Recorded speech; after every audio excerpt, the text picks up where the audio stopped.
As every man has received the gift, even so minister the same one to another as good stewards of the manifold grace of Elohim.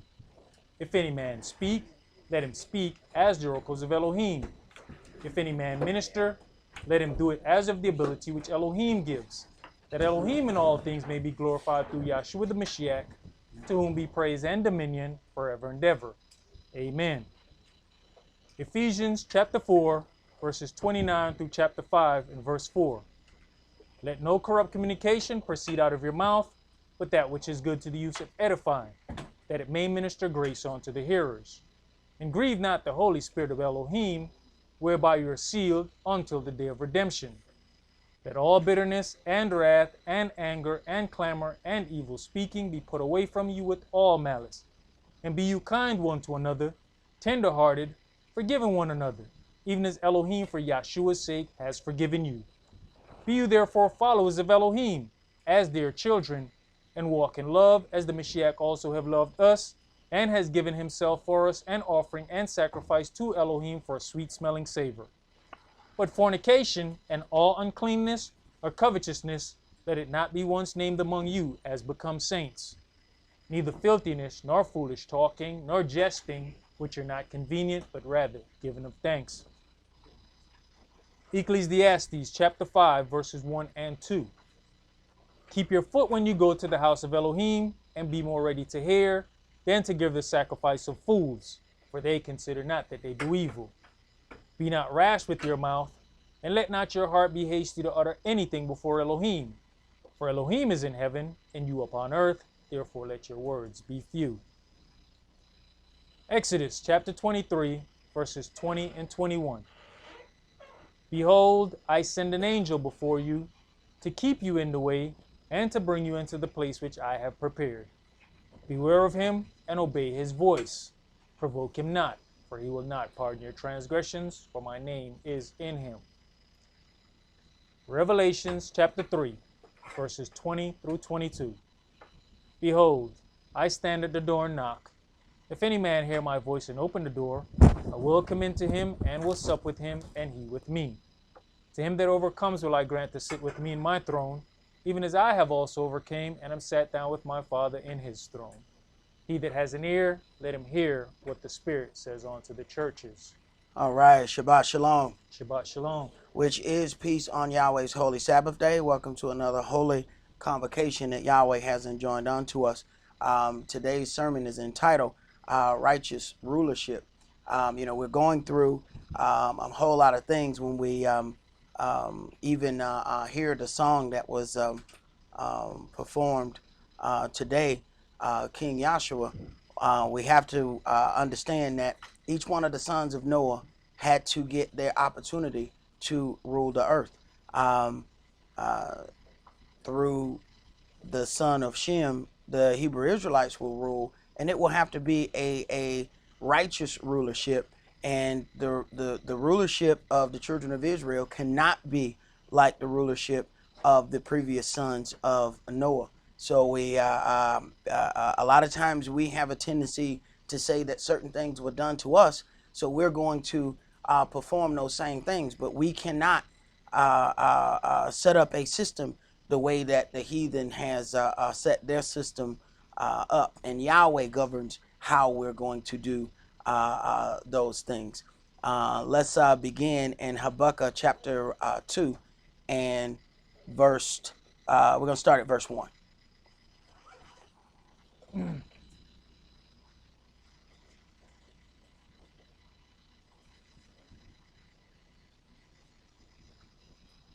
Habakkuk chapter 2 and verse 1. I will stand upon my watch, and set me upon the tower, and will watch to see what he will say unto me, and what I shall answer when I am reproved. And Yahweh answered me, and said, Write the vision, and make it plain upon tables, that he may run that readeth it.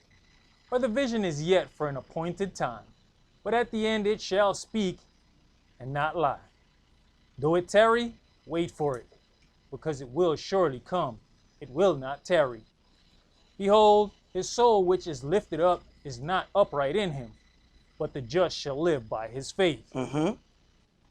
You also, because he transgressed by wine, he is a proud man, neither keepeth at home, who enlargeth his desire as hell, and is as death, and cannot be satisfied, but gathers onto him all nations, and heaps onto him all people. Right. When you look at how the nations have done what they've done in expanding their territory, it says neither keeps at home.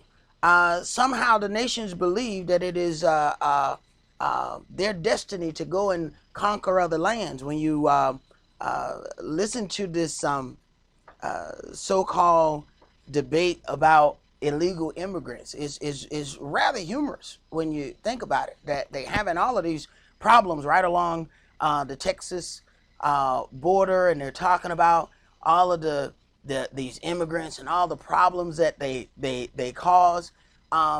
America basically made a altercation so that they could go in and take that land which originally belonged to Mexico. So the very land that they're talking about, the people are entering in illegally. The land belongs to those people. It was stolen from Mexico. So it is absolutely just ironic in the whole debate. But the way they ended up fashioning this twisted belief is they said that it was the heathen make up nice words when they get ready to steal stuff. They called it manifest destiny. Oh, that sounds so good. Other than I just want to steal your stuff. See, I want to steal your stuff don't really sound that good. But manifest destiny sounds absolutely awesome. And this is stuff they used to teach us in school. If you think about it, when they talked about expanding to the West, they would teach us in our social studies books about manifest destiny. It was their manifest destiny to spread this land all the way to the coast. So they made whatever reason they wanted to make to go and invade those people's lands. Yahweh gave us a order. He said, if you go to war against the enemy that oppresses you in your land, now we got a reason to go to war. In no way, shape, form, or fashion were we, as the children of Israel, given the right to go and war against somebody else because we wanted their land. When Yahweh says go into Canaan land, what he said was, I've already given it to you. Now it's yours. Now go fight for it. See, the land got to be yours to fight. You do not have a right to fight in somebody else's land. That is the first thing that we have to understand as children of Israel in operating a righteous kingdom. We are not given any authority to just magnify ourselves into somebody else's land. Go ahead. Habakkuk chapter 2 and verse 6. Shall not all these take up a parable against him, and a taunting proverb against him, and say, woe to him that increased that which is not his? How long? And to him that ladeth himself with thick clay. Shall they not rise up suddenly that shall bite you, and awake that shall vex you, and you shall be for booties unto them? When you look at each one of the sons of Noah, you have Shem, Ham, and Japheth. You have Ham, which ruled through the Egyptians. They did the same thing and then invaded as many places as they possibly could to magnify their land. And then Japheth, the progenitor of the Gentiles, have done the same thing, going all over the earth, making wars, even spreading what they called Christianity, saying that, it was their destiny to spread their religion all over the earth, and they invaded and killed as many people as they wanted to. So there's a whole lot of people that are Christians that don't really understand why they are, because they were given an ultimatum: either convert or die. That's a real easy decision, honestly. I mean, it's okay. So if I convert, I get to live. Hey, now you have whole generations that are doing these things and not knowing where it came from. It came from the possibility of death. But then you hear the double talk and how the Muslims are doing a jihad and all of these things. So the Muslims must be evil. Yet they don't talk about the Inquisitions where they killed, murdered, maimed, tortured all of these people and forced them into accepting Christianity. Somehow that never comes to the discussion. Go ahead. Verse 8. Because you have spoiled many nations, all the remnant of the people shall spoil you, because of men's blood, and for the violence of the land, of the city, and of all that dwelt therein. So what's going to happen is it's going to confuse people who have heard absolutely nothing but great things about Christianity, heard nothing but great things about their ancestors. It's going to confuse them when righteous judgment shows up, because they've only heard the good parts of those stories. When you talk to the people that are pushing for a Confederate holiday, you have to consider what kind of story they were told by, their parents and their grandparents. They were told that the Confederate War was this great honorable thing. They were told that their ancestors are heroes. So they want monuments to the Confederate army generals. And these are all of the people that, of course, fought to make sure that you would stay slaves. But to them, the version that they were told is that all of their people were heroes. Go ahead. Even though they lost. Whether they lost or not, it's that thing of what they were fighting for. They romanticized what they were fighting for. And when you talk about the confusion, some of us fought for the Confederate. And see, we're always sometimes in a place where we ain't got no business. Even the Native American, they called us Buffalo Soldiers. They said, well, what you doing? Why the Buffalo Soldiers shooting at us? Man, the same people oppressing you. When we got to Korea and Vietnam, what the people said? Black man, go home. Black man, why you here? And when, man, you getting oppressed, how you shooting at us? You ain't got no business being here. They didn't even want to shoot at us right away. They like, man, maybe they just confused. They got a rifle and they trying their best not to shoot you. Why are you here? Go ahead. Habakkuk chapter 2 and verse 9. Woe to him that covets an evil covetousness to his house, that he may set his nest on high, that he may be delivered from the power of evil. You have consulted shame to your house by cutting off many people, and has sinned against your soul. For the stone shall cry out of the wall, and the beam out of the timber shall answer it. Woe to him that builds a town with blood, and established a city by lawlessness. Right, and we have to consider how America itself was built, and this is something that they don't want to bring to the discussion. We'll halfway discuss certain things, but the bottom line is the place was built on free labor and dominating other people. It is the way in which it was founded. So eventually, the judgment for that has to come due. Egypt was able to prosper for a long time while they were subduing many people. But eventually the judgment came. And our issue, especially here in America, is that some of us have gained some things now. So we don't want the judgment to come. But we don't get to decide whether judgment gets delayed or not. It has to come. Go ahead. Verse 13.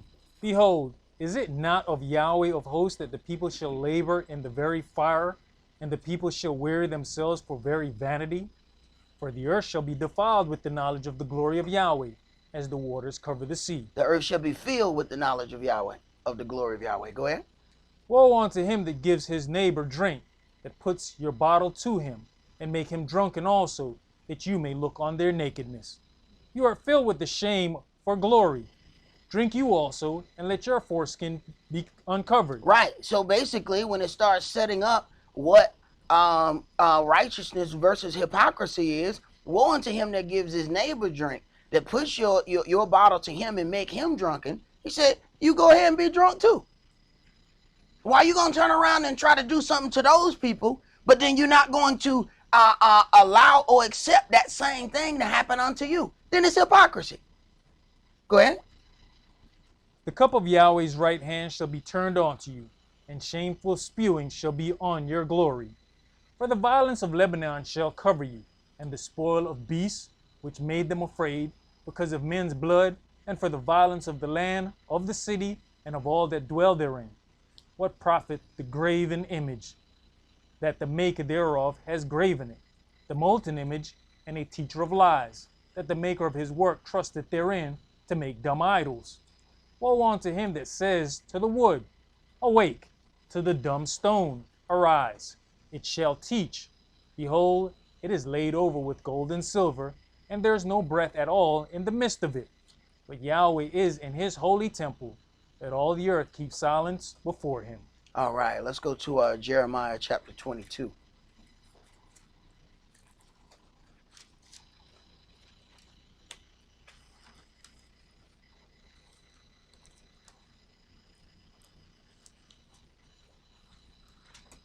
So when we talk about even establishing a town in a unrighteous way, this is why some of the people were so upset at the statements that were made by Kanye West.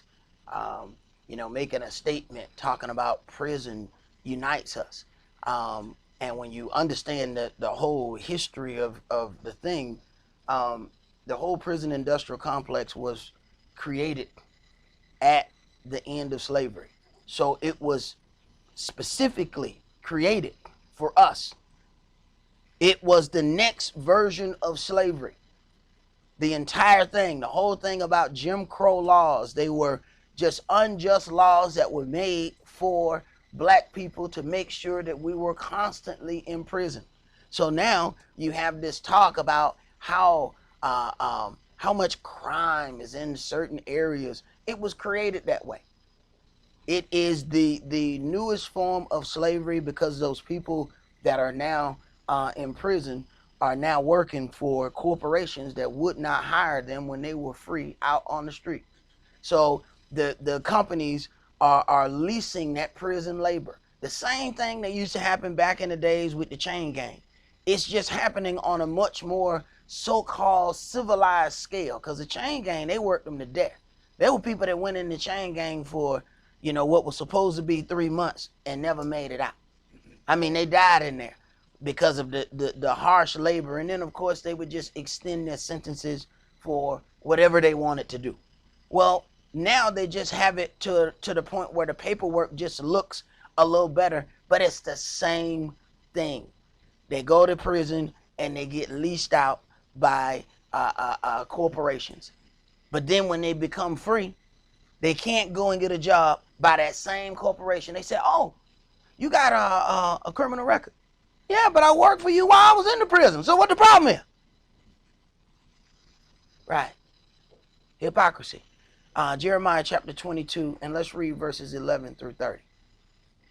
For thus said Yahweh, touching Shalom the son of Josiah, king of Yehudah, which reigned instead of Josiah his father, which went forth out of this place. He shall not return thither any more, but he shall die in the place whither they have led him captive, and shall see this land no more. Woe unto him that builds his house by unrighteousness, and his chambers by wrong, that uses his neighbor's service without wages, and gives him not for his work. Right. They have us build things that we don't even have the ability to go to. And because time has passed, what people want to say is, well, those things were a long time ago, so it doesn't matter. Yahweh is keeping score. It don't matter how long it's been. What seems like it's been a long time to us is but a blink of an eye to Yahweh. That stuff was yesterday to him. And we start talking about, well, that was 100 years ago. Yahweh was like, that was last night. Yahweh time and our time don't have nothing to do with each other. Go ahead. Verse 14, that says, I will build me a wide house and large chambers, and cuts him out windows, and it is sealed with cedar and painted with vermilion.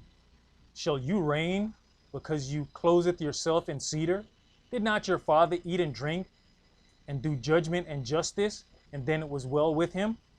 He judged the cause of the poor and needy, then it was well with him. Was not this to know me, says Yahweh? Right. Was not this to know me? To deal with the poor and needy in a right way. Here in this place, you have people's homes auctioned off on the courthouse steps every month. Yet millions of dollars are sent every day to other countries. And quite frankly, it's the people who are losing their houses is those people's money, because they take that money out of your check before you see it. So whether you know it, you have purchased bombs, you have paid for military operations, you've paid for all kind of things that you have no idea that you have paid for, because they took that money out your check before you saw it and sent that money to go do military operations. They keep showing that thing on television where it's supposed to be the reason Trump was supposedly invading that little place where they claim it was chemical weapons. If you look at the video, the grown folks are more frantic than the kids. They're supposed to be washing the kids off because they said it was some chlorine used in the attack. The kids are frightened because of how the grown-ups are acting. The kids just standing there. They spraying stuff in the kids' eyes, hosing them down with water. Let me tell you something. If they got hit with a real chemical weapon, they wouldn't even be able to show that on TV. Because the nervous reaction of what them kids were going to do will spook every last one of us. They will not put that on television. You notice how certain things they say, you know what, this is too gruesome for television. If that was a real chemical attack, it would have never been on TV. Ask some of these military men who have served. They would have never put it on television because it would have been too ugly to see. But they show you these kids, and that's supposed to get you feeling like, oh yeah, we need to invade them. And they invaded them, almost hours later. Fake video, invasion, immediately. Then, within the press conference, you could hear the lies in it. Because one of the reporters said, okay, so you bombed the place where they was doing the chemical weapons, right? So, you wasn't scared that you was going to spread more chemical weapons? Well, he didn't answer that question. What he did was walked around in a circle and did that political thing and common sense. Okay, if you have a building and you store fireworks in it, and we say, you know what, man, we don't like them fireworks, so we're gonna bomb that place. What you think gonna happen if I send fire in a place where fireworks at? What you think gonna happen to that place? I'm gonna activate everything that I say I hate. So if you bomb a chemical storehouse, you just activated all the chemicals, right? So how you helping them people? That's how you know it's a lie. If they say, we think these people got nuclear weapons, you notice they didn't bomb that particular place, right? Because it sets off the nuke. You can't bomb a bomb and expect the bomb not to go off. So it's a bunch of falsehood. And we are being given these stories so that the people will agree with the warfare. Because when the people don't agree with the warfare, stop. When all the pictures started coming home about what was happening in Vietnam, that's what stopped Vietnam. All the people going back and forth, talking, going through all of that, none of that meant anything. When some of them people went over there and filmed what happened, then you start having rioting in the street. You started having protesting in America. That's what pushed them people to come out of Vietnam. So they need the public's approval for war. And how they get our approval is by showing us them lies on television. Go ahead. Jeremiah chapter 22 and verse 17. What your eyes and your heart are not, but for your covetousness, and for to shed innocent blood, and for oppression, and for violence, to do it. Therefore thus said Yahweh concerning Jehoiakim the son of Uzziah, king of Yehuda, they shall not lament for him, saying, Ah, my brother, or Ah, sister. They shall not lament for him, saying, Ah, master, or Ah, his glory. He shall be buried with the burial of an ass, drawn and cast forth beyond the gates of Jerusalem. Go up to Lebanon, and cry, and lift up your voice in Bashan, and cry from the passages, for all your lovers are destroyed. I spake unto you in your prosperity, but you said, I will not hear. This has been your manner from your youth, that you obeyed not my voice. Verse 21, I spake unto you in your prosperity. See, and this is where we get the most of our problems. When this is why it says, feed me things convenient for me. Don't give me so much that I forget about you, but then don't give me so little that I steal. Because see, sometimes the more we have, the less we want to even deal with Yahweh. Sometimes for Yahweh to even get our attention, he got to take everything from us. Then we want to serve Yahweh. Then we want to pay attention to how we walk. But Yahweh want to be able to give you stuff and you still walk. But that's something that you got to make. You have to make that decision in your own heart and mind, that you can have stuff and still walk like you're supposed to walk. He can't make that decision for you. You have to make that decision for yourself. But he going to give you some time. And then when you don't do it, then you start seeing stuff get plucked from you. And we looking everywhere except at Yahweh. Why is this stuff? We don't blame the devil. The devil done took my stuff. The devil done came in. Yahweh, no, I took your stuff. No, devil ain't had nothing to do with that. Matter of fact, I told him, go in there about 12 and take all sock stuff. No, the devil told him. The devil did the devil. No. He wouldn't be able to do nothing to you if Yahweh didn't let it. Yahweh said, no. He hard of hearing. I done gave him instruction after instruction. I done gave him opportunity after opportunity. Now let's see if we can get his attention another way. But why is it we can't have and still follow the instruction of Yahweh? And we're going to have to be able to do that. Go ahead, bro. Verse 22. The wind shall eat up all your pastures, and your lovers shall go into captivity. Surely then shall you be ashamed and confounded for all your wickedness. O inhabitant of Lebanon, that maketh your nest in the cedars, how gracious shall you be when pangs come upon you, the pain as of a woman in travail. As I live, says Yahweh, though Coniah the son of Jehoiakim, king of Yehuda, were the signet upon your right hand, yet would I pluck you thence. And I'll give you into the hand of them that seek your life, and into the hand of him whose face you feareth, even into the hand of Nebuchadrezzar, king of Babylon, and into the hand of the Chaldeans. And I'll cast you out, and your mother that bare you, into another country where you were not born, and there shall you die. But to the land whereunto they desire to return, thither shall they not return. Is this man Coniah a despised, broken idol? Is he a vessel wherein is no pleasure? Wherefore are they cast out, he and his seed, and are cast into a land which they know not? O earth, earth, hear the word of Yahweh.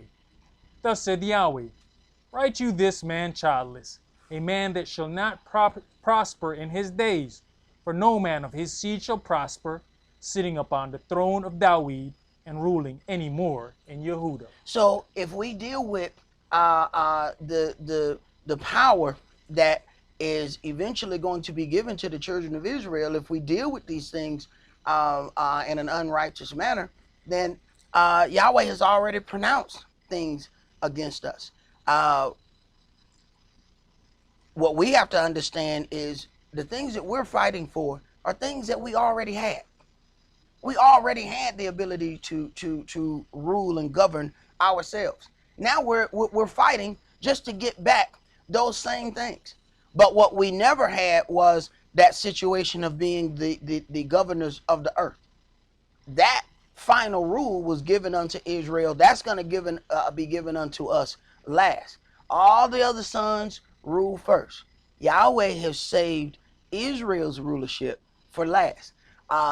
When you look at all of the things that the History Channel put out To everybody else, it means something who comes first. Because the Egyptians came first, because the Hamites came first, and then the sons of Japhet came and ruled after that. They think that means something. That doesn't mean anything to Yahweh. The righteous part is set up at the end, not at the beginning. Let's go to Psalms chapter 49.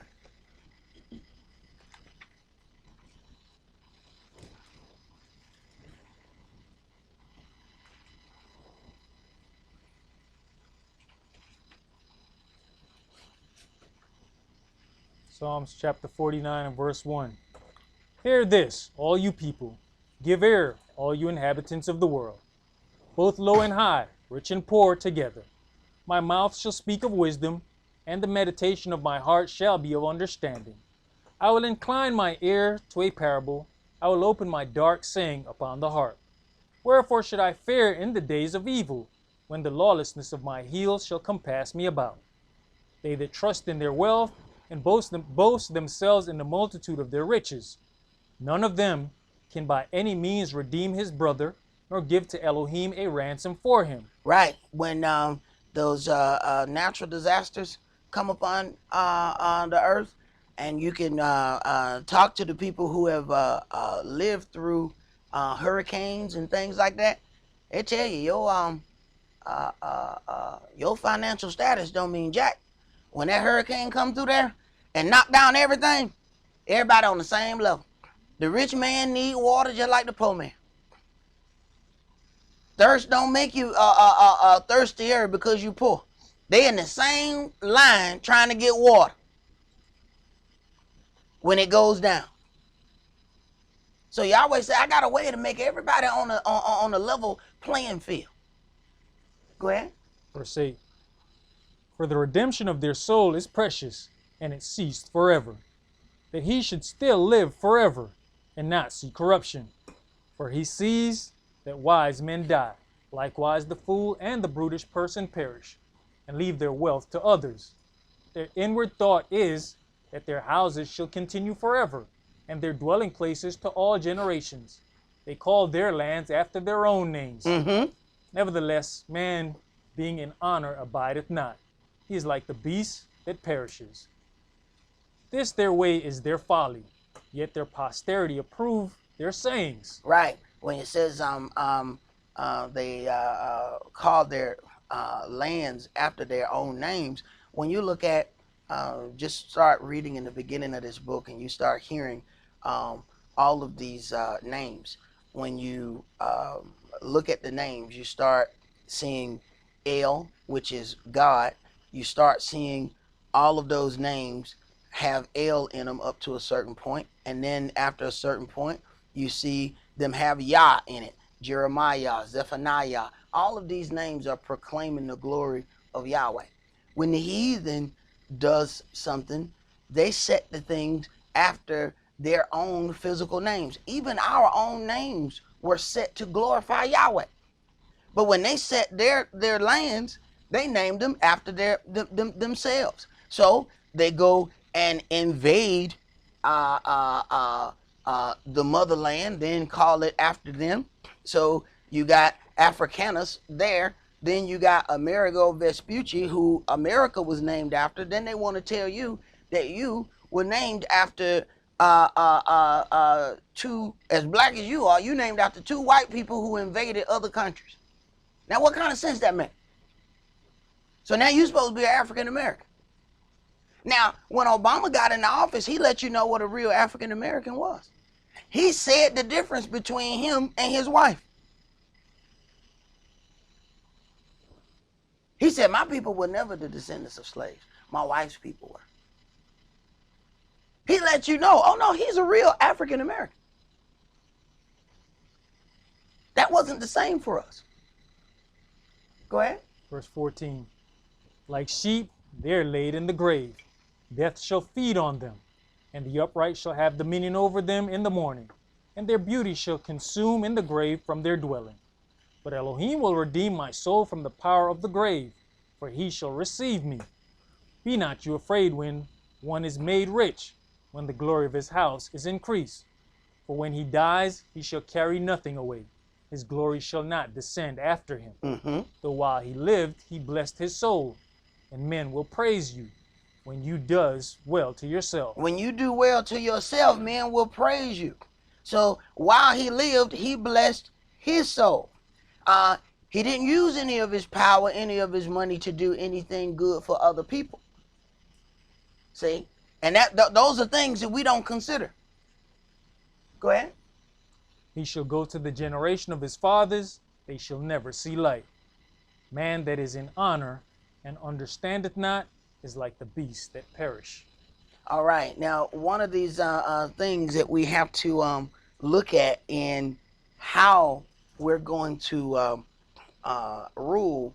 I was flipping through the channels and I mean, it was as soon as I turned on the TV, they were selling this this so-called artisan collection of Israel. It's supposed to be this jewelry. And when you see certain things, you see these things on people, and people don't consider the images of the things that they're dealing with. Right in the middle of this thing here, the one at the top is called a Hamsa, which is supposed to be the outer part is supposed to be the hand of God. Now this is Israel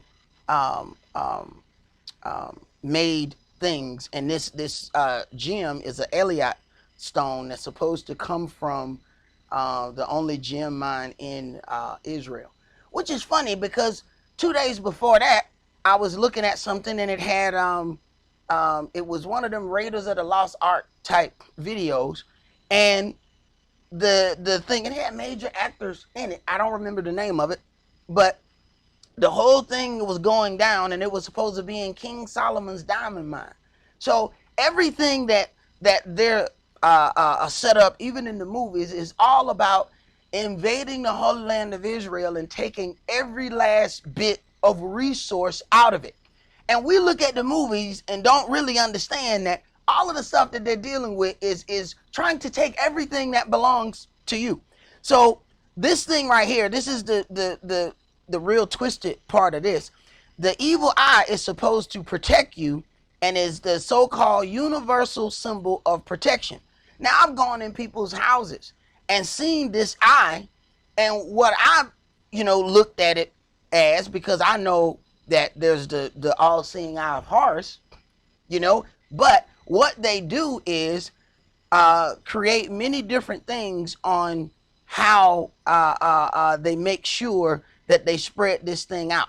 So you have this all-seeing eye, and why would you want to be protected by something called the evil eye?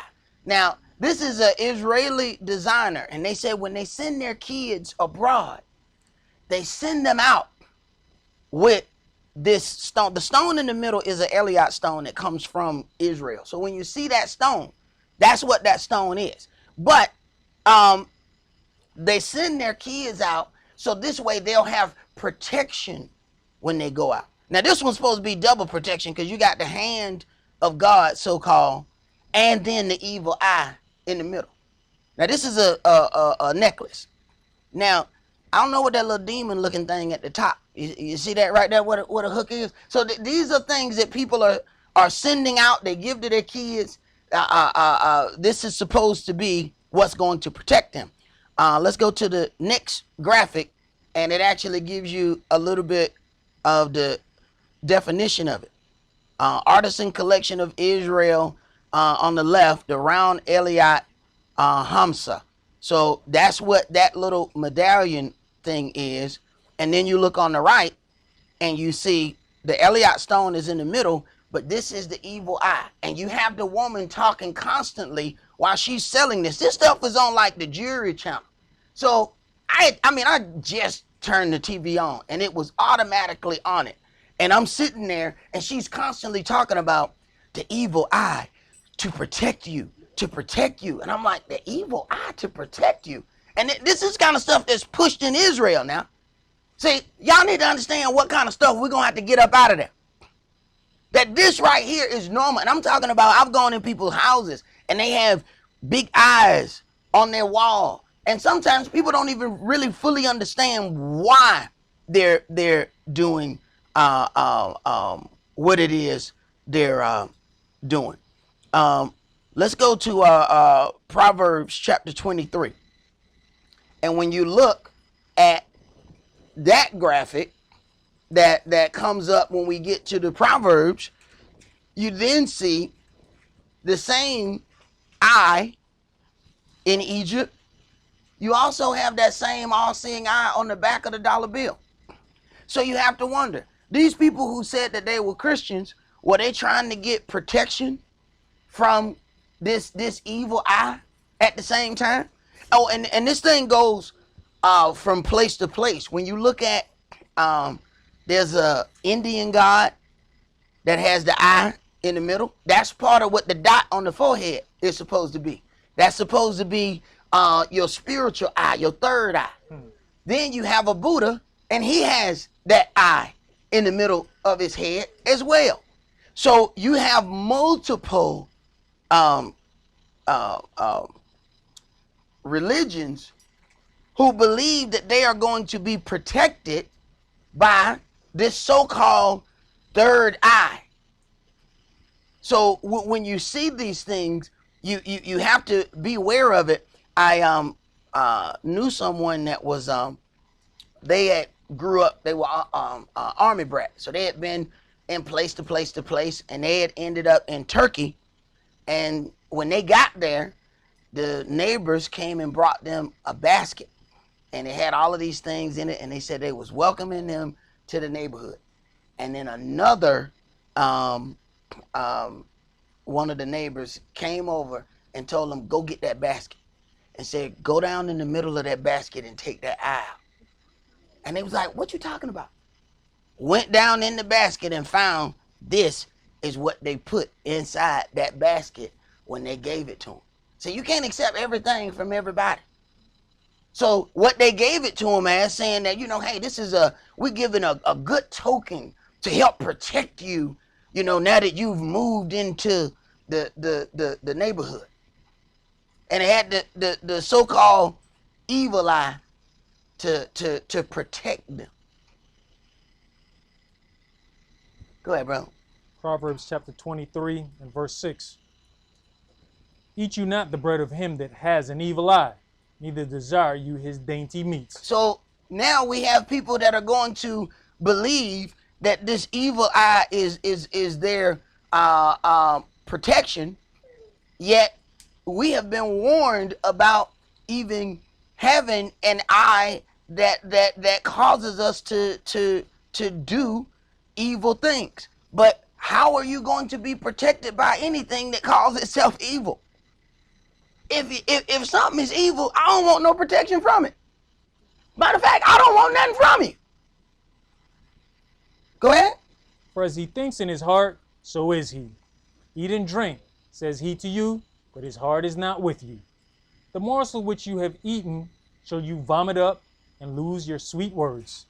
Speak not in the ears of a fool, for he will despise the wisdom of your words.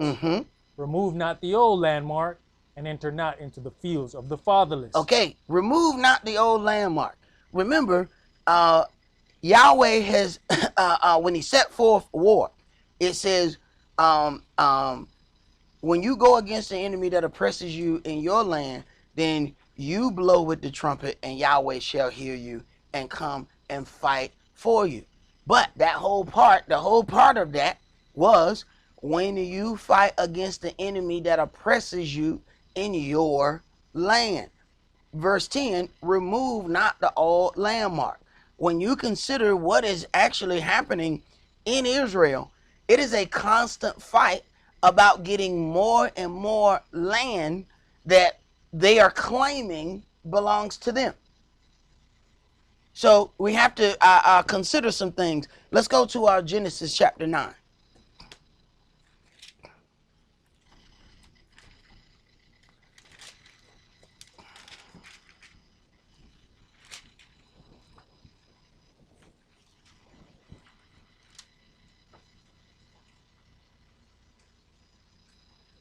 And start that actually at verse 20. Verse 20. And Noah began to be a husbandman, and he planted a vineyard. And he drank of the wine, and was drunken, and he was uncovered within his tent. And Ham, the father of Canaan, And Ham, which means burnt black, which is where the Hamites or Africans, as we would call them today, come from. Go ahead. saw the nakedness of his father, and told his two brethren without. And Shem and Japheth took a garment, and laid it upon both their shoulders, and went backward, and covered the nakedness of their father, and their faces were backward, and they saw not their father's nakedness. So when you understand verse 22, and Ham, which means burnt black, the father of Canaan, understand Israel was called Canaan land. The people would try to give you this thing that no black people were ever up that high in Africa. Before the land belonged to Israel, it was Canaan land. Canaan, who is the son of Ham, which is burnt black. So they want to tell you that no black people was up that high in Africa, that all the black people were down further south. The Bible does not agree with that story. See, all you have to do is backtrack who Canaan was and who his father was, and understand that Israel was called Canaan land. Go ahead. And Noah awoke from his wine, and knew what his younger son had done unto him.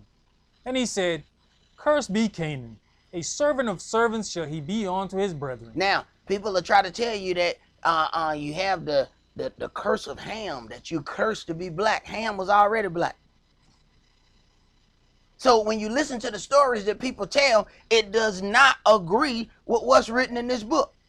They'll try to tell you that black people were cursed black. Then you look at start reading the story, and then you find out who was cursed. Ham wasn't cursed, Canaan was. Go ahead. And he said, Blessed be Yahweh Elohim of Shem, and Canaan shall be his servant. Elohim shall enlarge Japheth, and he shall dwell in the tents of Shem, and Canaan shall be his servant. Okay, now we have to examine verse 27. Elohim shall enlarge Japheth, and he shall dwell in the tents of Shem. All right, let's deal with that. Let's go to Genesis chapter 10, and then let's read verses 1 through 5. Now these are the generations of the sons of Noah, Shem, Ham, and Japheth. And unto them were sons born after the flood. So this is the makeup of the nations. It is important for us to be able to figure out where we fit in the holy story. When we talk about the makeup of the earth, all of the earth is written where these nations, where these families, the people come from. All of that is listed here. Of course, we have been told, we don't have to go into the Old Testament or deal with any of those things, but this is where the breakdown of who we are and where we are in this book, this is where we're going to find it. Go ahead. The sons of Japheth, Gomer and Magog, and Middai, and Yavan, and Tubal, and Meshach, and Tiras. So when you deal with Gomer, that would be the progenitor of the ancient Sumerians or the Celts. And then we have Magog, which is the Scythians, or which would be Russians.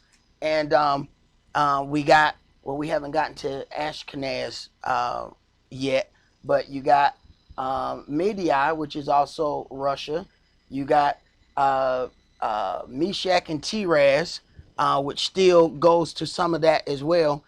Keep reading, go to verse 3. And the sons of Gomer, Ashkenaz, and Riphtah, and Torgama. So when you deal with Ashkenaz, that would be Armenian or German, which are the Jewish converts were later known as the Ashkenazim. So when you talk about Ashkenazi Jews, it is a clear cut direction that shows you that those people are German. the problem is these are the progenitor. These people come forth out of the Gentiles. Hebrews come out of Shem. So when you read or think about Genesis 9 and verse 27, where it says, Elohim shall enlarge Japheth, and he shall dwell in the tents of Shem. When you talk about Ashkenazite Jews that are then in Israel, which was given to Shem, then as they have enlarged themselves all over the earth, you have Gentiles that are now living in the land of Israel, which belongs to Shem. The very thing that's in Genesis 9. Go ahead. And the sons of Yavan, Elisha, and Tarshish, Kittim, and Dodanim. And Javan is Greece. And when you consider just how much, you can go into the Apocrypha and read just all of the invasions that Greece and Rome have done all over the world. And right now, Greece has something like a 20% unemployment rate. It is something horrible. But they have invaded everybody on the face of the earth, trying to magnify themselves as a kingdom. And now it feels so unfair to them that they can't even buy common food items. But they haven't considered all of the things that their people have done in the past. All of the innocent people who were killed in the name of Greece. All of the people who were invaded by those people. And now, I mean, they having big time problems. That a lot of the people are just getting up and leaving Greece. But these were once the so-called powerful people who made wars all over the earth. Go ahead. Verse 5. By these were the isles of the Gentiles divided in their lands. By these were the isles of the Gentiles divided in their lands. So then we see where these families then come from. So then you talk about the isles of the Gentiles of Japheth being magnified. And then you see that those same ones of Greece and Rome, the very ones that invaded Israel, that invaded all of these lands. So you begin to see the picture. Britain invades Israel and then put some of their cousins from Ashkenaz in the land and told everybody they was the Jews. Now that's a hell of a trick. That you go and steal something and then put some of your kinfolk in the land and tell them people that they the Jews. And all you got to do is backtrack right here in the book and figure out, wait a minute, Ashkenaz. How you be Ashkenazi Jews? And then when you get up to who was that, Ripath and Togarmah, thus is Portugal and Spain. And the Jewish converts from there, they call them Sephardic Jews. So when you're talking about the Sephardic Jews, you're also still pointing back to these other countries. So because they now know that people are actually studying this book, that they now know that people are backtracking the lineage, now they're trying to drop some of those names. Now they don't want to use Ashkenaz anymore. Now they don't want to use Sepharvaim and things like that, because they know that people are now paying attention and people can find out, wait a minute, there's no way you could be Hebrew and be of the sons of Japheth. That you can't be both of those. It just does not add up. Keep going, bro. Everyone after his language, after their families, and their nations. And the sons of Ham, Cush, and Mizraim, and Phut, and Canaan. And if you even have a study Bible, you can backtrack this one really easy. And the sons of Ham, Cush. Cush is Ethiopia. They still refer to Ethiopia as Cush to this day. So you automatically see the difference in those people. Now you can automatically see where they come from. Ham, Cush. So you know what an Ethiopian look like, right? That's real easy to figure out. Well, keep reading and you're going to see who his other brothers are. Go ahead. And the sons of Cush, Seba, and Havilah, and Sabtek, and Raamah, and Sabteka, Now, hold on. Verse 6. Go read verse 6 again. And the sons of Ham, Cush and Mizraim and Phut and Canaan. Wait a minute. Israel was called Canaan land. His brother was an Ethiopian. So what he look like? See, all we have to do is back up. It don't take a whole lot to back up and figure out what the children of Israel look like. Canaan land was once what Israel was. We see who was there before. Mizraim and Phut is Egypt. Even all the way in the New Testament, they accused us of being Egyptians. Our people hid amongst the Egyptians constantly. Joseph was mistaken for an Egyptian. His own brothers couldn't tell that he wasn't an Egyptian. So what he looked like? See, people want to tell you that this is somehow difficult. It ain't that difficult. Back up and read. But we letting these people tell us all of these things because they're trying to extend their rulership. Why would the sons of Japheth put somebody in Israel and tell them that they are the true Jews? Because they know that they were given a certain amount of time to rule. So they figure, okay, we put one of our cousins in the place and tell them that they're Israel. When it's time to switch over that rulership, then our cousins will then rule, and then we'll still rule through them. That's what they think. Somehow they believe that they're going to be able to trick Yahweh with that lie. Go ahead. Verse 7. And the sons of Cush, Seba, and Havlah, and Sabta, and Raamah, and Sabteka. And the sons of Raamah, Sheba, and Dedan. And Cush begat Nimrod, and he began to be a mighty one in the earth. And if you follow what's written in the book, the very first ones that start to progress in the earth were the Africans. Cush, Ethiopia, begat Nimrod, and he began to be a mighty one in the earth. The very first rulership to this day that we can find is the Egyptian rulership. That's not hard to backtrack. They have Egyptian pyramids to this day. They still can't figure out how they built it. The Bible agrees with who was the first ones to rule. Go ahead. He was a mighty hunter before Yahweh. Wherefore it is said, even as Nimrod the mighty hunter before Yahweh. And the beginning of his kingdom was Babel, and Erech, and Akkad, and Calneh, in the land of Shinar. All right, so the first Babylon was created by the Africans. Go ahead. Out of that land went forth Asher, and built Nineveh, and the city of Rehoboth, and Calah. And reasoned between Nineveh and Calah, the same as a great city.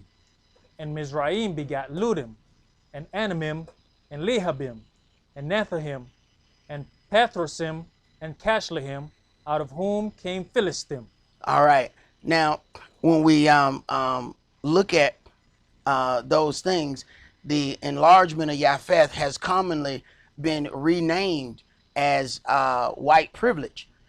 This is not an uncommon phenomenon. As when the Hamites or the Egyptians ruled the earth, there was black privilege. So it's not a thing about necessarily being a situation of color. It's just when those people have that rule, then there's going to be a privilege of that particular ruling party.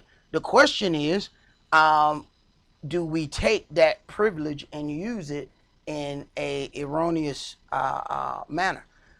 We have to understand that when Israel does get that opportunity to rule, we will not be allowed to use the privilege that comes with that in a erroneous way. We will have to deal with things better than the way that the nations have done it.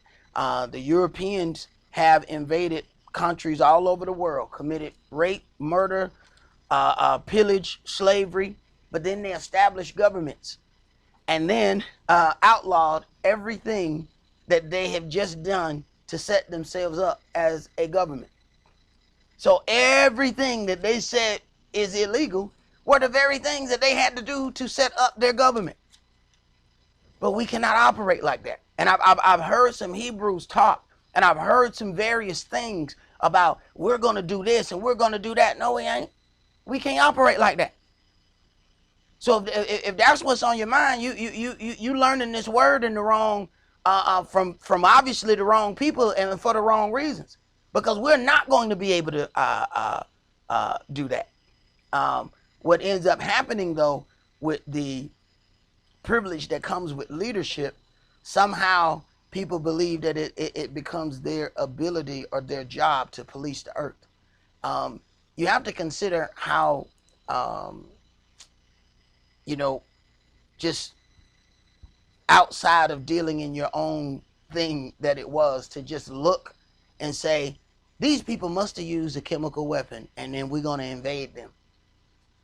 At what point does it give you the right to go to your neighbor's house because you think they did something that you may or may not even be able to prove, especially when you're doing worse than that to the very people in your own land? And I've watched people do it.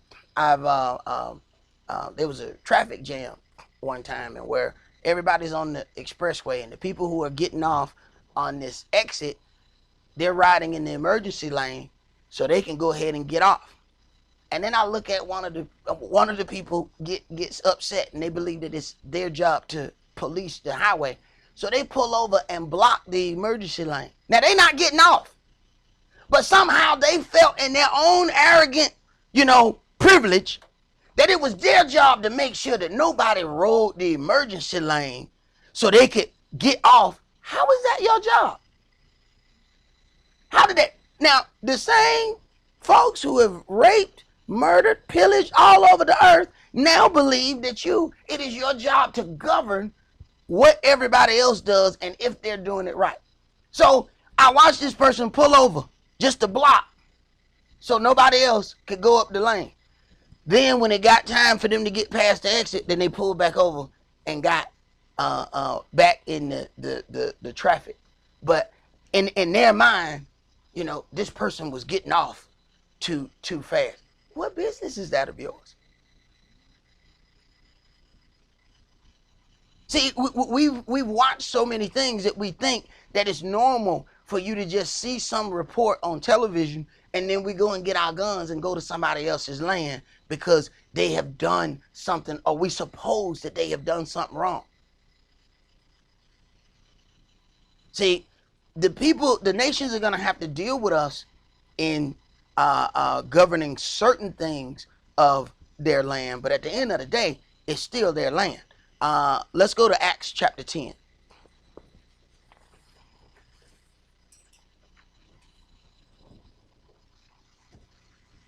And the key to some of that ends up being, can you have or operate in a righteous manner while the privilege belongs to you?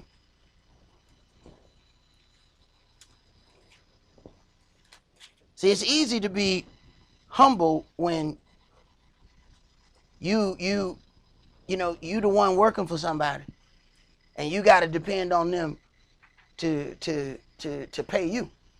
But what happened when you the one with the money? Can you still be humble? See, that's the question that Israel has to answer.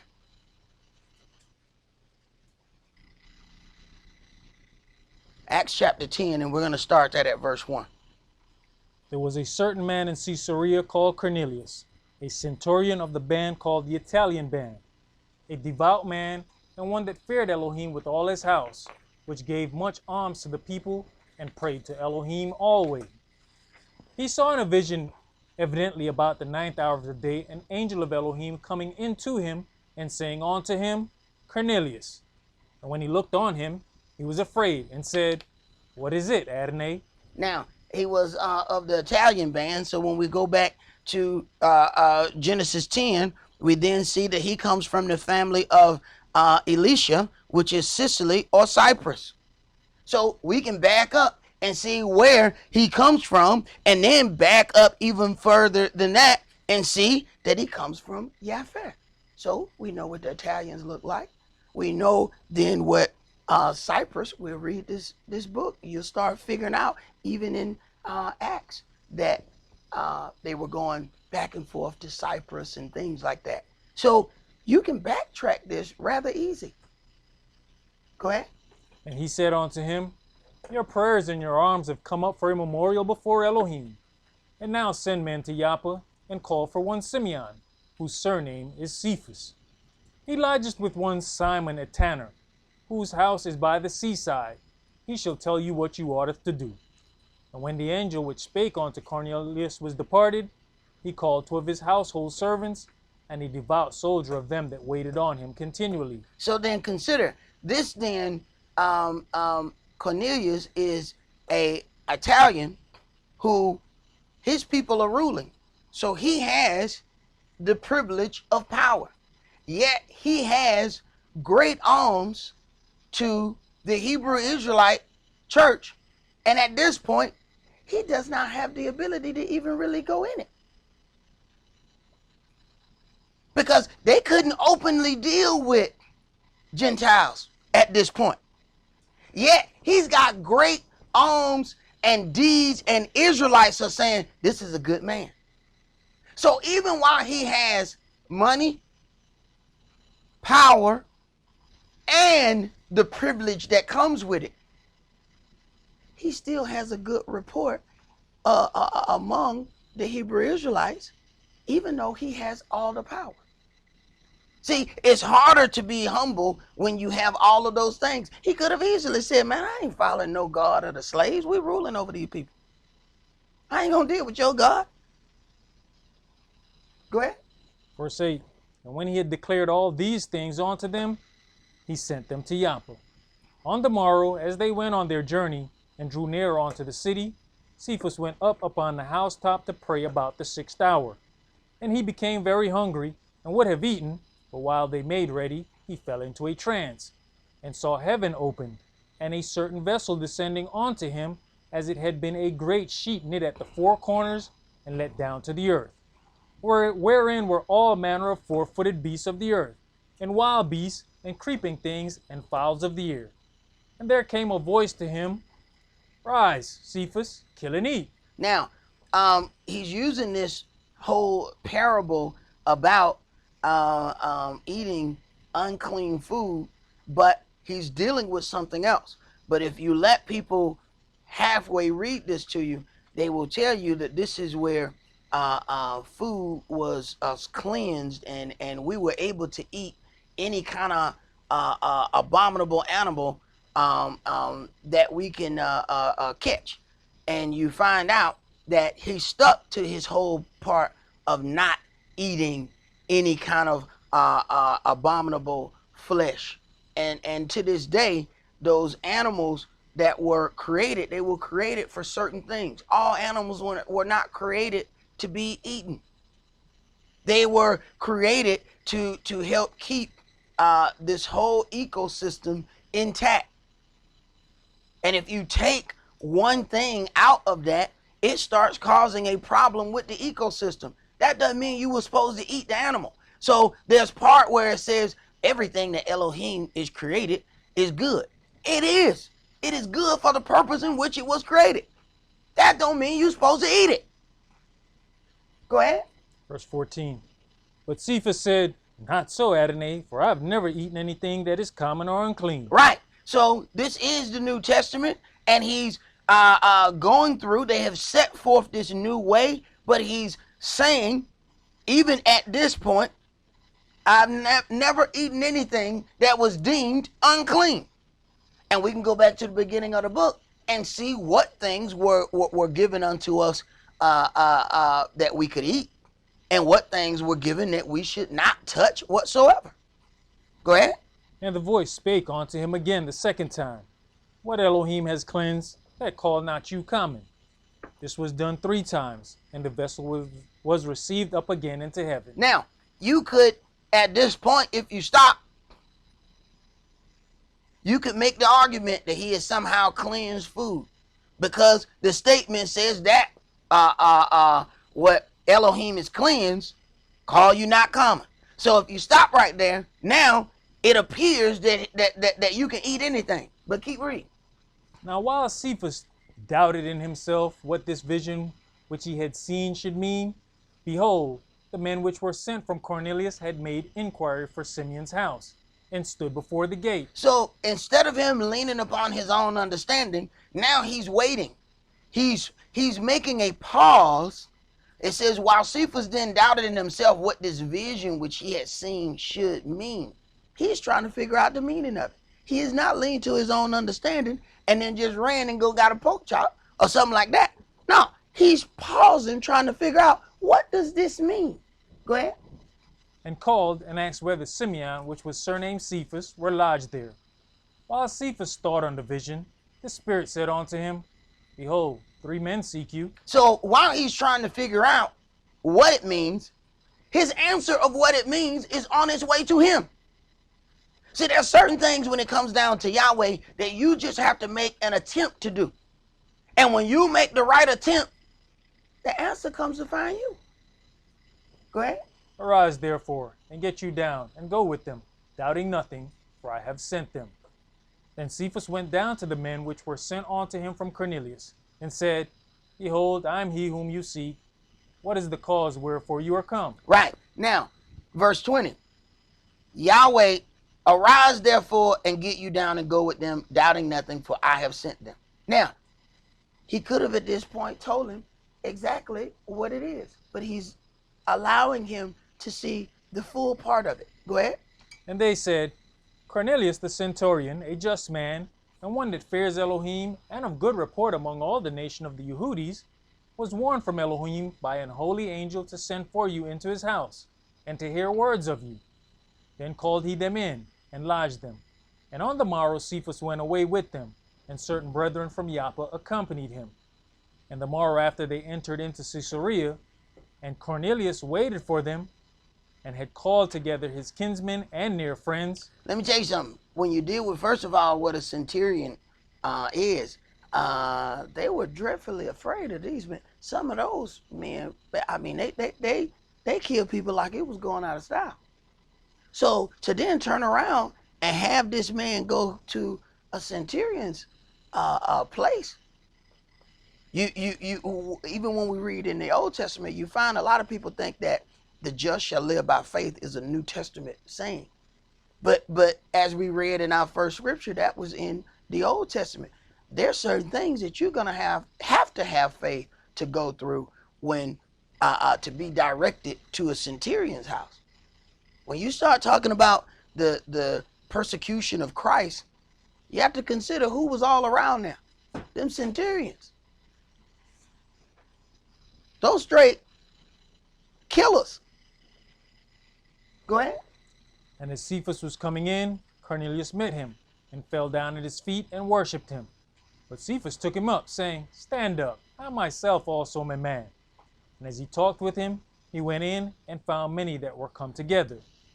And he said unto them, you know how that it is an unlawful thing for a man that is a Yehudi to keep company or come on to one of another nation? Mm-hmm. But Elohim has showed me that I should not call any man common or unclean. That I should not call any man common or unclean. So at this point, he now understands the vision, that the vision is about other people, whether they are a Jew or not. They are now available to come into this word. Now he understands that it's not just a thing that was just for the Jews only. When you consider some of the things that are happening in Israel, they still operate like it's Jews only. See, we don't consider that some of those people will go into Israel and they get treated absolutely horrible. The African immigrants that go in there, they get put on restraints. They have to check in every couple of hours, which means you can't have a job. They get told, not too long ago, we read where they were forcing the Ethiopian women to be to get them sterilization shots so that they couldn't get pregnant while they was there. These are the things that the so-called Israelis are doing. Yet we are told here to agree with everything that Israel says or does. But the evil part of what happens never somehow makes it to the news. It never makes it to the news that they are sterilizing people when they come. They make people convert to whatever it is they deal with. They're keeping, this book says, never mistreat a stranger. For you, Israel, know the heart of a stranger, seeing that you were strangers in Egypt. But when you see the doctrine that is going forth in Israel, and how horrible they treat anybody that comes there, this stuff, that treatment, that mindset is not coming from this book. Go ahead. Acts chapter 10 and verse 29. Therefore came I unto you without gainsaying, as soon as I was sent for. I asked therefore what intent you have sent for me. And Cornelius said, 4 days ago I was fasting until this hour. And at the 9th hour I prayed in my house, and behold, a man stood before me in bright clothing, and said, Cornelius, your prayer is heard, and your alms are had in remembrance in the sight of Elohim. So your prayer is heard, and your alms are had in remembrance in the sight of Elohim. So these alms have been going on for a while. He has still been faithful. He has still been giving, even though he hasn't received anything at that point for any of the things that he has done. Go ahead. Send therefore to Joppa, and call hither Simeon, whose surname is Cephas. He is lodged in the house of one Simeon, a tanner, by the seaside, who, when he comes, shall speak unto you. Immediately therefore I sent to you, and you have well done that you art come. Now therefore are we all here present before Elohim, to hear all things that are commanded you of Elohim. Then Cephas opened his mouth, and said, Of a truth I perceive that Elohim is no respecter of persons, but in every nation he that fears him and worketh righteousness is accepted with him. Right. But in every nation, he that fears him and works righteousness is accepted of him. So we have to be careful how we hear what we hear, because there are a lot of teachings where people are putting out that salvation is based on your lineage of who you are and who your father is and who your people are. It was set forth in the beginning of this. The book of Acts is the first 30 years of the church. And it is then set forth that out of all nations, whoever fears him and works righteousness is accepted with him. Let's go to Deuteronomy chapter 17.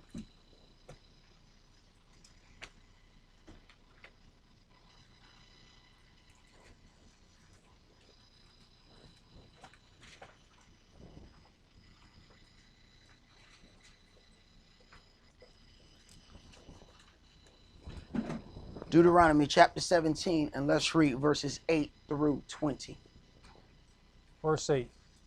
If there arise a matter too hard for you in judgment, between blood and blood, between plea and plea, and between stroke and stroke, being matters of controversy within your gates, then shall you arise, and get you up into this place which Yahweh your Elohim shall choose. And you shall come unto the priests the Levites, and unto the judge that shall be in those days, and inquire, and they shall show you the sentence of judgment. Right.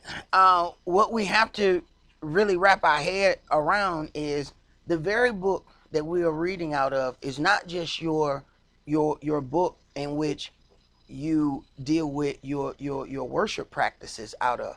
This is also your legal book. See, they have something totally different here in the daughter of Babylon. You can go to court, and how they do things have absolutely nothing to do with the things that are written in the Bible. This is going to be totally different in the righteous kingdom. When you get to a situation and you have a matter that you have to go to court with, what you need a lawyer for? You bring your book. This is what you're going to bring to court right here. See, this place is so foul. Something happens. First of all, anybody can have a warrant filled out on anybody. You know, I don't like Kish. I can go down to the courthouse and look at, man, if Kish did something to me I don't like, I want to have him locked up. Guess what? Regardless, they're going to come pick Kish up. That's just how foul this place is. So they're going to go pick Kish up just because I filled out a warrant for him. I paid the little money. They're going to go pick him up. They're going to take him downtown. They're going to process him. Now, he has not been proven innocent or guilty. But guess what? Kish got to still call somebody and pay some money for him to go home. He got to pay them money. He got to post a bond. So then they let Kish go home. Later on, they found out, man, Sock done lied on Kish. So then they said, case dismissed. Kish don't get none of that money back. He don't get none of that money back. Now, if he want to get some money back, now Kish got to go back down to the courthouse and file a warrant on me. Hey, look, he told a lie. Then they said, well, we gonna have to. This gonna take a little time. Now he gotta keep getting our work now, every time to go to court to try to get justice. And they might tell him, well, you need to get a lawyer because you don't know how you're not filing your papers right. We're not gonna have that problem. All our papers right here. See, this stuff you learning is not just about how you gonna worship. This is how you gonna conduct everything in a righteous kingdom. So when it comes down to it, you show up with your book. So they said, well, what's the legal precedence for what it is you saying? Deuteronomy chapter 17 and verse 6. Let me read it to you. Boom. Now you are presenting your case. What you need a lawyer for? Because you know that little thing that they tell you now, those rights that they read, we haven't realized that those things have changed. They say you have the right to remain silent. Anything you say can or will be held against you, blah, blah, blah, blah. If you cannot afford an attorney, one will be appointed you. You know that ain't so no more, right?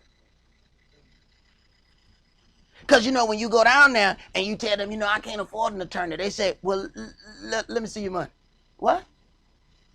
Let me see your money. Give me your checkbook. Turn in all your financial information. And 9 times out of 10, you know what they tell you? No, we believe you can afford an attorney. You don't get now. What?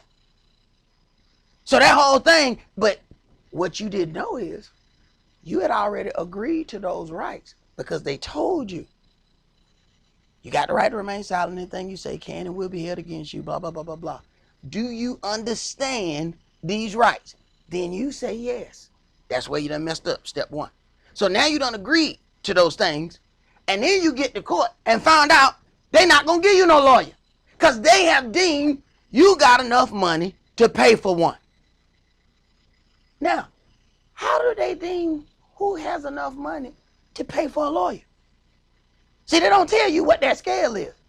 They just deny you the lawyer. And if you want to be free, you're going to find some money from somewhere. You might not pay a light bill, a phone bill, your car might get took. But let me tell you something. At the end of the day, if you free, you're going to let all that other stuff go. But you done agreed to those things before you knew that you weren't going to get a lawyer. See? And if you're a law-abiding person, you ain't got locked up. You don't know that. But when you run into enough people and you see what's happening to these people, because I knew somebody that it happened to, and they just told that brother, no, you should be able to afford an attorney. Brother's like, I ain't got no money to pay for no lawyer. But it was funny. They went to prove that the brother didn't have the money to pay for the lawyer. And the brother just waited it out. Every time they set the appointment, he showed up again without a lawyer. So you don't have a lawyer? No, man. Y'all kept saying I couldn't, that I could afford one, and I couldn't. And he kept doing it. You know, on the 3rd time they dropped that brother's charges and sent him home. See, they trying to wait you out. Because most of us get scared. See, we get scared and we agree. This is why we be confessing the stuff that we ain't do. You know what, boss? I did it. I must have did it. You said I did it. I must have did it. So you're confessing to something you ain't do? Because we get scared along that way. They keep sending you to court. They keep sending you to court. You know how many brothers in jail and they done confessed to something and they wasn't even there? But they tell you it's going to be better for you. You ain't going to get but 1 year if you confess. You're going to get 10 if we go to court. Oh, we need to go ahead and get this court go ahead and get this thing to jumping, baby boy, because I ain't agreeing to that. But there's so many of us in prison. But they all agreed to that same lie because they thought they were going to get an attorney. And then even if you get one, you get that public pretender. And when you get that public pretender, that public pretender is the one that come out and say, if I was you, I'd just go ahead and confess. You know, it's going to make it easy. Look, I got a workload. I got 15 cases. You know, if you just go ahead and confess, we can get this thing over with. I can get them down to just 2 years. Hey, man, 2 years out of your life is a lot of time. So there's a whole lot of evil things that happen in the daughter of Babylon that we don't even consider. When I was about 18 or so, I had the Red Dog Drug Squad of Atlanta, whom they outlawed and disbanded. They planted 47 sacks of cocaine on me. If I would have got one of them public pretenders, I would just be getting out of prison right now. My mama paid $5,000 to get me out of that mess. And it was only through paying one of those people that they pulled out the stuff. Now, but it's 10, 15 years later that they then start talking about it was just Kasim Reed that ended up saying the Red Dog Drug Squad is no more. They were the biggest gang of thugs. They was the most drugs selling police you had ever seen in your life. They supposed to be police, but they sell more dope than the people on the street. So they need to make some arrests that night. They go get some of their dope and just go and throw it on you. Throw you in the back of the van. And they operated for quite some time doing that. You know how many of our folks in prison? My mama was able to pay $5,000 to get me out of that in 1991. What about them project boys that they did that to? What happened to them? They didn't have no money. Their mamas didn't have no money. They still in prison now. Because when they locked me up, they had 40 other brothers. All of us was in the same room. They didn't get to go home. There's certain foulness that Yahweh allowed to happen to you so you can see just how foul this place is. But when you are shielded from that, you don't know the kind of foulness that you're walking amongst. I got a whole family that I wouldn't have if I wasn't able to get out of that mess. Go ahead, bro. Deuteronomy chapter 17 and verse 10. And you shall do according to the sentence which they of the place which Yahweh shall choose shall show you. And you shall observe to do according to all that they inform you, according to the sentence of the law which they shall teach you, and according to the judgment which they shall tell you, you shall do. You shall not decline from the sentence which they shall show you, to the right hand nor to the left. So instead of dealing with some twisted judge, you're going to be then dealing with one of the priests of Yahweh who read out of this book every day, and how you are presenting your case is going to be out of this book. And if you're not sure if this place have twisted judges, who's that guy that just got out of jail, Meek Mill?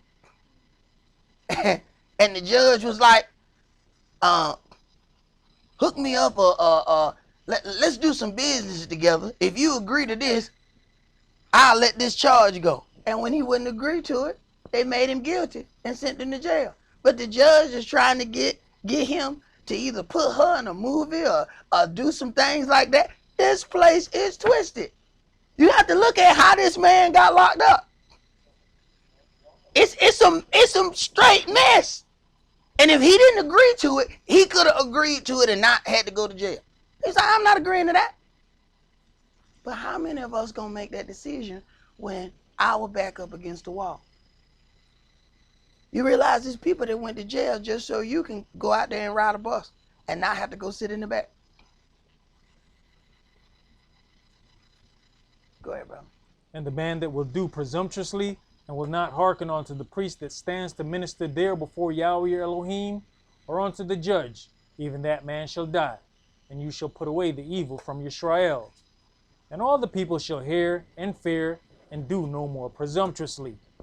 When you are come unto the land which Yahweh your Elohim gives you, and shall possess it, and shall dwell therein, and shall say, I will set a king over me, like as all the nations that are about me, you shall in any wise set him king over you, whom Yahweh your Elohim shall choose. One from among your brethren shall you set king over you. You may not set a stranger over you, which is not your brother. Right. So it is already a twisted situation when we then go to vote for people that we can then try to put over us that are not of our people, because they have a different agenda. They have a different mindset. And then as you get those people to rule over you, they're going to rule over you according to their means. Yahweh said if somebody's going to rule over you, it needs to be of your own people. This is why constantly you have a redistricting happen constantly. See, that's where they put those little meetings up. They'll put the little signs up saying town hall meeting that we don't never go to. They put them up in the schools and stuff like that. You just be driving by, going home, and you look to the side, town hall meeting. Yep, that's something I ain't going to. And keep on going. That's when you find out that they have redrawn the district. Why do they constantly redraw the district? To make sure you stay a minority in the district, whether you know it or not. Because if everybody just lived in the same place and keep voting for the same people, what's going to happen? Eventually, you're going to have more and more black representatives. So how do you keep from doing that? Keep redrawing the line. They do that constantly. And they announce that they're about to do it. But we don't have to do anything about it. So this way, you can't keep voting for your own people. Go ahead. But he shall not multiply horses to himself, nor cause the people to return to Egypt, to the end that he should multiply horses. For as much as Yahweh has said unto you, you shall henceforth return no more that way. Neither shall he multiply wives to himself, that his heart turn not away. Neither shall he greatly multiply to himself silver and gold. And it shall be, when he sits upon the throne of his kingdom, that he shall write him a copy of this law in a book out of that which is before the priest the Levite. So the king, the ruler, should have a copy of the same law that the priests read out of, and this is something that he's supposed to read out of continually. So now he has a system to govern by. Go ahead. And it shall be with him, and he shall read therein all the days of his life, that he may learn to fear Yahweh his Elohim, to keep all the words of this law and these statutes, to do them, that his heart be not lifted up above his brethren, and that he turn not aside from the commandment to the right hand or to the left, to the end that he may prolong his days in his kingdom, he and his children in the midst of Israel. So even when we then set a king amongst ourselves, then we understand how this king is supposed to operate. So then when we even back up to verse 17, neither shall he multiply wives to himself. Somebody should have been saying something to Solomon. See, somebody should have been saying, hey man, the king's supposed to have a copy of this book and read out of it all the days of his life. So where was the brothers when Solomon was marrying everybody? Where the hell were the brothers at? Ain't nobody got, everybody mumbles the word. Hell, it happened 1,000 times. Can't nobody say nothing. I mean, somebody should have said, hey man, come on, bro, for real. Bruh, come on, man. Bro, you about to get all us killed, bruh. Come on, bruh. So can't nobody say nothing. He up to 1,000. And can't nobody, not now, brother, got a mouth to say something. But you see, everybody suffer from it, right? The whole kingdom end up falling. So that what you think you being nice about, that what you think you letting go on, it's going to come to your house sooner or later. So you can go ahead and say, that's how you think epidemics start. People say, oh, that's a black problem. Oh, that's a white problem. Oh, that's a down the street problem. Oh, that's a over the tracks problem. Guess what happened? Sooner or later it get bad enough to come over the tracks to your neighborhood. Now it's too strong for you to stop it. But you could have stopped it when you first saw it. Let's go to 1 Kings chapter 3.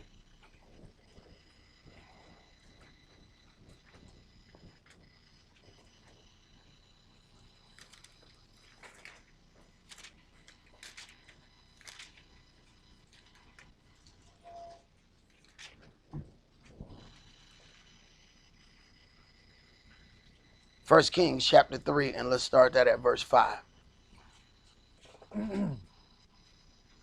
In Gibeon, Yahweh appeared to Shlomo in a dream by night. And Elohim said, Ask what I shall give you. And Shlomo said, You have showed unto your servant Dawid my father great mercy, according as he walked before you in truth, and in righteousness, and in uprightness of heart with you. And you have kept for him this great kindness, that you have given him a son to sit on his throne, as it is this day. And now, O Yahweh my Elohim, you have made your servant king instead of Dawid my father. And I am but a little child. I know not how to go out or come in. Now, when we consider this whole thing, when it gave the ultimate prophecy about the son of Dawid, we understand that the son of Dawid was actually Christ. So Solomon built the physical temple. Christ built the spiritual temple. So when he talked about those ultimate things, prophecy is normally given double fold. There's the near prophecy, and then there's the far prophecy, which is the ultimate part. We know eventually the things were taken from Solomon. It says that this son, I may chastise him, but I will not take my glory from him. He took it from Shlomo. So he wasn't that ultimate one. He built the physical house. Go ahead. Verse 8, And your servant is in the midst of your people, which you have chosen, a great people that cannot be numbered nor counted for multitude. Give therefore your servant an understanding heart to judge your people, that I may discern between good and bad. For who is able to judge this, your so great a people? And the speech pleased the Adonai, as Shlomo had asked this thing. And Elohim said unto him, Because you have asked this thing, and have not asked for yourself long life, neither have asked riches for yourself, nor have asked the life of your enemies, but ask for yourself understanding to discern judgment. So it matters then what you ask for. He asked for the right thing. Go ahead. Behold, I have done according to your words. Lo, I have given you a wise and an understanding heart, so that there was none like you before you, neither after you shall any arise like unto you. And I have also given you that which you have not asked, both riches and honor. See, so he could have asked for riches and honor, and then that would have been the only thing that he got. But because he asked for wisdom and an understanding heart, he got that and the riches that he didn't ask for. Go ahead. So that there shall not be any among the kings like unto you all your days. And if you will walk in my ways. See, this is the biggest part of any contract that you will ever deal with. The biggest part of any writing is if. All of those things are not granted to you or given to you without a condition. If. Go ahead. To keep my statutes and my commandments, as your father Dawid did walk, then I will lengthen your days. And Shlomo awoke, and behold, it was a dream. And he came to Jerusalem, and stood before the ark of the covenant of Yahweh, and offered up burnt offerings, and offered peace offerings, and made a feast to all his servants. Then came there 2 women that were harlots unto the king, and stood before him. So first you have, when you read what happens within a prophecy, Yahweh said, if there's a prophet, I will speak to him in a dream and in a vision. So now he has this dream and this vision. Now then Yahweh is going to give him an opportunity to exercise the thing that he's given him. See, he's going to give you something, but then he has to present a situation that you can then use that so you can understand that he's giving it to you. Go ahead. And the one woman said, O my master, I and this woman dwell in one house, and I was delivered of a child with her in the house. And it came to pass the 3rd day after that I was delivered, that this woman was delivered also. And we were together. There was no stranger with us in the house, save we 2 in the house. And this woman's child died in the night, because she overlaid it. And she arose at midnight, and took my son from beside me, while your handmaid slept, and laid it in her bosom, and laid her dead child in my bosom. And when I arose in the morning to give my child suck, behold, it was dead. But when I had considered it in the morning, behold, it was not my son, which I did bear. And the other woman said, No, but the living child is my son, and the dead is your son. And this said, No, but the dead is your son, and the living is my son. Thus they spake before the king. Then said the king, The one says, This is my son that lives, and your son is the dead. And the other says, No, but your son is dead, and my son is the living. And the king said, Bring me a sword. And they brought a sword before the king.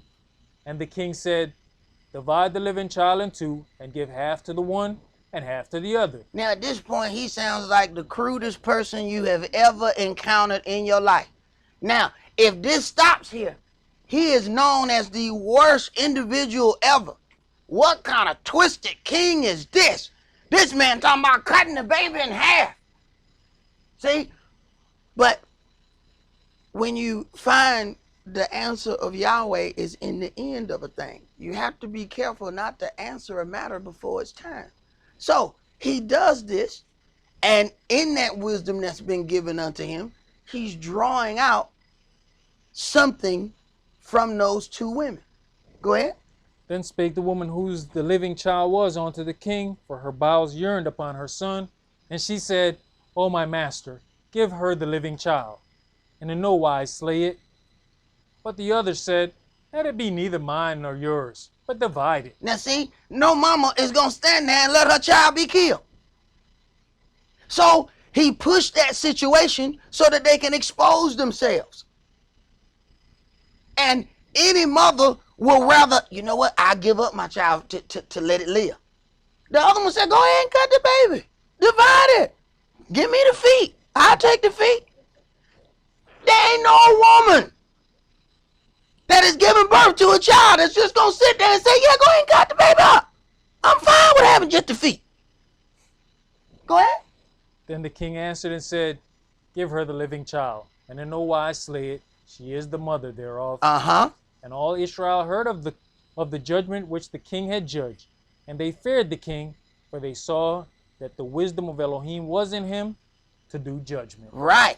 But without that opportunity, he does not get an opportunity to use the gift that Yahweh has given him. So there's certain situations that have to come upon us so that we have that opportunity to use the gift that Yahweh has given us. Let us hear the conclusion of this matter. Let's go to Proverbs chapter 16.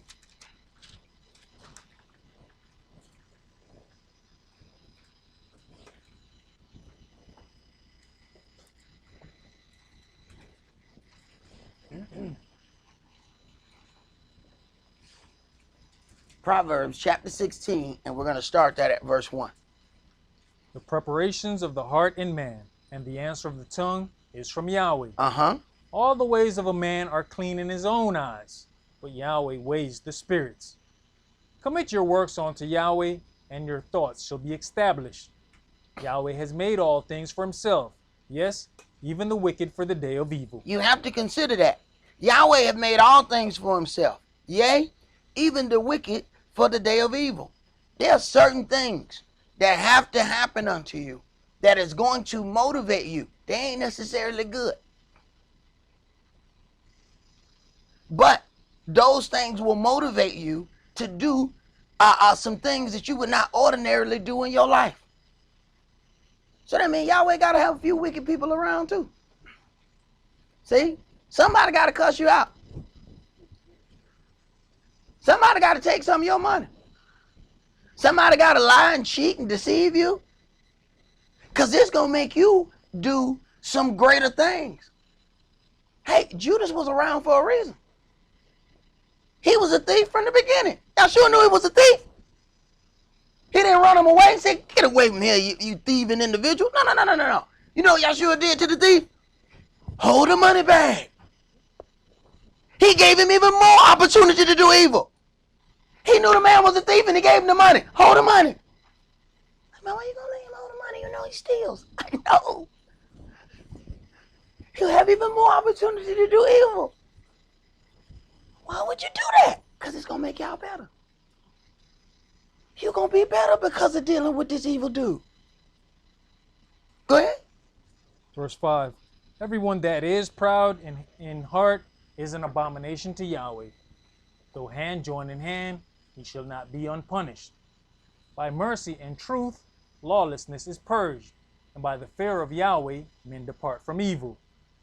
When a man's ways please Yahweh, he makes even his enemies to be at peace with him. Now don't take that out of context. Don't think your enemy gonna walk down the street holding your hand. What it means is there's times when your life or some harm might have come to you on a great level, but that didn't happen at that point. And you might not even know that some great harm was intended upon you until later. And you find out, wait a minute, I was supposed to get jumped on that day? You mean that day? Yeah, that day. You were the one they were planning on jumping on that day. It didn't happen to you there. You might not find out till a year, 2 years later. Go ahead. Better is a little with righteousness than great revenues without right. A man's heart deviseth his way, but Yahweh directs his steps. A divine sentence is in the lips of the king. His mouth transgresseth not in judgment. A just weight and balance are Yahweh's. All the weights of the bag are his work. It is an abomination to kings to commit wickedness, for the throne is established by righteousness. Righteous lips are the delight of kings, and they love him that speaks right. The wrath of a king is as messengers of death, but a wise man will pacify it. In the light of the king's countenance is life, and his favor is as a cloud of the latter rain. How much better is it to get wisdom than gold, and to get understanding rather to be chosen than silver? The highway of the upright is to depart from evil. He that keeps his way preserveth his soul. Pride goes before destruction, and an haughty spirit before a fall. Before it is to be of an humble spirit, better is it to be of an humble spirit with the lowly than to divide the spoil with the proud. He that handleth a matter wisely shall find good, and whoso trusteth in Yahweh, happy is he. The wise in heart shall be called prudent, and the sweetness of the lips increaseth learning. Understanding is a wellspring of life unto him that has it, but the instruction of fools is folly. The heart of the wise teacheth his mouth, and addeth learning to his lips. Pleasant words are as an honeycomb, sweet to the soul, and health to the bones. There is a way that seemeth right unto a man, but the end thereof are the ways of death. He that labors, laboreth for himself, for his mouth craves it of him. An ungodly man digs up evil, and in his lips there is as a burning fire. A froward man soweth strife, and a whisperer separates chief friends. A violent man enticeth his neighbor, and leads him into the way that is not good. He shuts his eyes to devise froward things. Moving his lips, he brings evil to pass. Right. There's certain situations whereby we can make something worse. We make it worse by adding our a couple cents into the situation, whereby that situation would have been pacified. Here comes somebody, you know, if I was you, I wouldn't let them talk to me like that. If I was you, I'd have punched him right in the face, right, I'd dead smack in the nose. I would have done such and such. And now somebody getting puffed up. Well, so they throwing fuel on that fire. And now here come that pride. Now here come a situation that would have burnt out on its own had fuel not been thrown on it. There's certain situations that you just need to, you know what, I ain't gonna even get into that. Because whatever I say is gonna make this situation worse. Go ahead. Verse 31. The hoary head is a crown of glory, if it be found in the way of righteousness. He that is slow to anger is better than the mighty. He that is slow to anger is better than the mighty. It's not a situation We're going to always get mad. We're going to always get angry. There's not this thing where, okay, you in the word, so you have to walk around and be happy about everything and just walk around and sing psalms. And, you know, and no. There's going to be times and situations where people going to come against you. It says be angry, but sin not. What do you allow your anger to do? That's the question. But you're going to get angry. Don't let nobody tell you that's not going to happen. And they telling you that, they lying to you. But there comes this thing that we allow to get in our minds, and that's justification. And when we feel justified, there is no limit to the manner of evil that we can do. Go ahead. And he that rules his spirit, and he that ruleth his spirit, than he that takes a city. The lot is cast into the lap, but the whole disposing thereof is of Yahweh. The lot is cast into the lap, meaning everybody's going to do what they're going to do. Situations going to happen. But the end result, that's where Yahweh is. So be careful when certain situations happen that it looks like this or it looks like that. Pause for a minute. Wait to the end. Then you see where Yahweh is in that situation. I was just telling Brother Kish about when we ended up getting this building. It looked like some of the most horrible things that was ever going to happen to me was happening. The IRS man came after me. And you know Iris, boy, she don't play. Iris came to me and said, look here, you ain't filed taxes in 10 years. I said, oh, man, I'm going to jail. Oh, man. Because, all that stuff, 1 year, get behind another year, get behind another year. I'm talking about they done came to me. And it looked like, boy, I'm dealing with paper terrorism at this point. Because they sending a letter, and when IRS send them letters, that stuff, they keep on coming. So it went and went and went and went, and it seemed like it was the most horrible thing. Come to find out, they done chase me, and after I get through, they got to give me some money. Then we got the building. So Yahweh done made the tax man come after me so he can give me a building. I'm running. I'm halfway crying. Yahweh, why this happened to me? He like, shut up, boy. Shut up. Just shut up. I can't believe you let it happen to me. Oh, why, Yahweh? Shut up, boy. By the way, here go your check. Huh? How the hell you not filed taxes for 10 years and they got a check for you? Well, how that happen? Where they do that at? Yahweh said, but hold on. How are you confused? The earth and the fullness therein belongs to Yahweh. This is all his stuff. He give whatever he want to whoever he want. It's his stuff. I don't care how much they done stole. I don't care how much they done done. It's his stuff. And if he say, I want that servant to get it, because he going to do this, go get it. What did Christ say? Go down there, you're going to find a mule down there tied to a tree or whatever that is. Go get it and tell them the Son of Man have need of it. So we just going to go and take that stuff? No, it's my stuff. See, all this is my stuff. So when I decide my servant needs something, then I can take it from whoever got it, because it's all mine. So understand that. When you are serving the Yahweh, you get to a certain point, you need something. The stuff is his. He can give you whatever he wants to give you.